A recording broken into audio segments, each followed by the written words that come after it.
First of all, it's good to be with you here, and I'm happy to tell you a little bit more about the Lucky Duck Foundation and some of our work. First of all, for the business majors, that's what I got my degree in. I never ever thought I'd be in the nonprofit world, let alone homelessness. And it's just kind of the path that the good Lord's led me down. But in many ways, our group looks at homelessness through a business lens, and it's led by and we're led by and governed by some very successful business people in town that said, homelessness is getting out of hand, and there's more and more folks on the streets. There's seemingly a lack of leadership or political will to address the issue, and that's really how it started.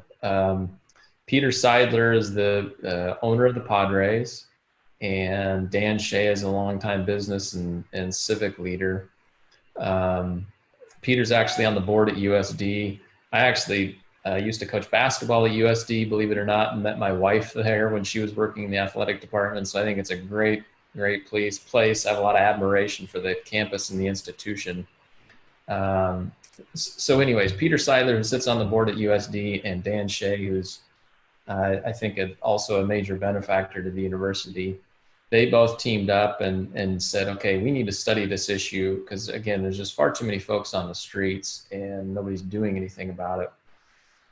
So they quietly studied it for, I think, around 6 months, knowing that it was going to take, much like you're doing, studying the issue and educating themselves. They were going to need to familiarize themselves with the subject matter before they really came public with what they were looking to do and took, thought out and meaningful action. Meanwhile, Pat and Stephanie Kilkenny had, they are the co-founders of the Lucky Duck Foundation. And for the better part of the last 15 years, they've been raising money for causes close to their heart. Pat is another successful businessman behind the movement here. He basically was like, I want to be philanthropic and give back. I could write a big check and be done with it. Or we could invite our friends and host an event and tell them whatever they contribute, I will match, and then we'll give the money away.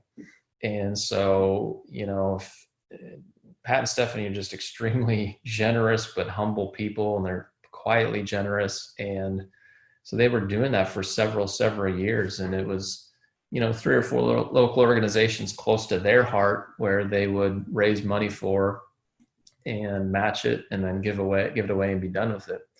Well, as Peter and Dan started to mobilize and get the business sector organized, Pat was brought into those conversations very shortly thereafter.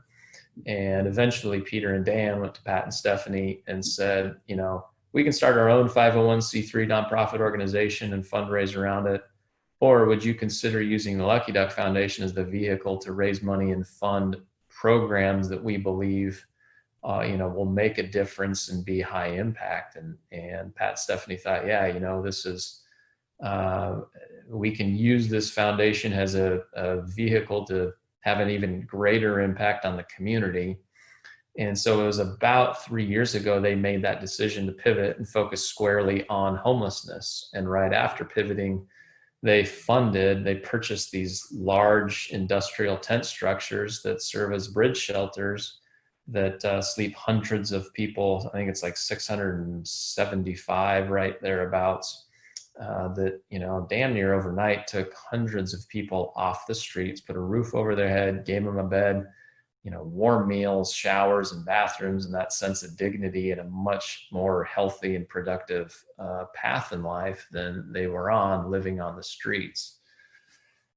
Now, coronavirus has changed maybe the efficacy of those bridge shelters, because it's bunk beds 24 inches apart. I mean, it's not exactly socially distanced, but it was a way to quickly address the organization and do it when, city and other government leaders were not taking action. And so, ever since pivoting, homelessness has been the focus. We're about shelters and getting folks off the streets. We're about employment and work opportunities, job training programs.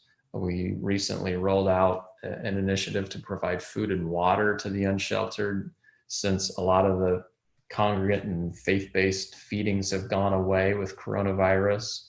And the objectives there is to keep people nourished and hydrated, first and foremost, but secondarily to use those as, another tool in the tool belt of outreach workers to be even more effective when building trust and rapport, and building those relationships to ultimately help unsheltered folks find their way to shelter or housing or services, whatever they might need.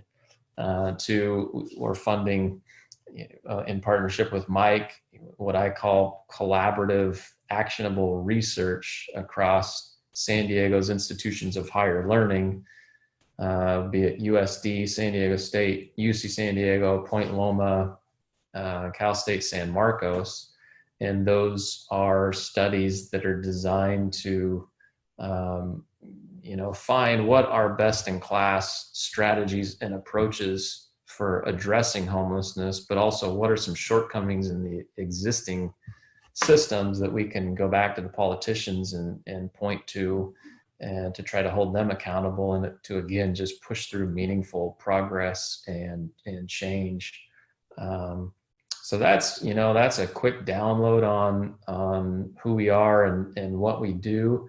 And I think that your guys' topic for today was around the housing first approach. And I think from our view, it makes a heck of a lot of sense. We're for it. I think it's not only humane, but it's been proven and it's cost effective. And there's some people in San Diego that I think kind of scratch their heads at, well, why are you guys funding these bridge shelters? And for us, it's like, well, housing first is great, but that's 5 and 10 and 20 years off before we're going to be able to add significant housing inventory to San Diego. And so we can't just have folks, dying on the streets, or the unsheltered count continue to increase year after year. It was, especially 3 years ago, it was, well out of hand, to the point where, meaningful action was needed. And that action was those bridge shelters. And so they're not a permanent solution. They're called bridge shelters, that it's a bridge to a long-term housing situation. But I wanted to, since I know that's kind of the topic for today, I wanted to try to bring that together a little bit for you as well. Another I think key piece that we're able to provide is, well, 2 pieces. When Peter and Dan got organized, they said, all right, we're going to have a weekly call of these business and civic leaders to study the issue, discuss best practices, and look at ways that we can get involved and contribute. That's taken place for 4+ years now, every single Tuesday, including Christmas Day and New Year's Day. These guys are, you can imagine when you're a hard charging, successful businessman, it's all about initiative and type A and following the facts, but following through and just staying persistent on whatever it is you're focused on. And an offshoot of the Tuesday group was homeless symposiums that Peter and Dan regularly host. And those are a bigger, wider, more community-based conversation designed to bring together philanthropy, political leaders, the Housing Commission, the Regional Task Force on the Homeless, service providers, other business and civic leaders, to not only get in the same room, but talk, about the same subject matter and instigate, but sometimes force collaboration. Because I think before they got involved, it was a disparate system, and many organizations would basically put on their own Superman capes and go out and solve the problems they think needed to be solved without telling anybody else, or trying to work together in a more organized and thought out manner. So they've hosted, I think it's 26 or 27 different symposiums, and those take place at USD, and anywhere from 40 to 70 participants every time.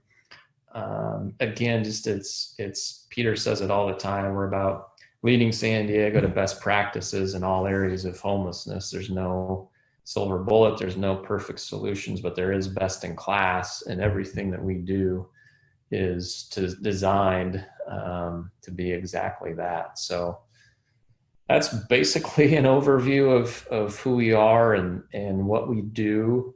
What else would be helpful? Either based on today's lesson or what you guys are currently looking to study and understand.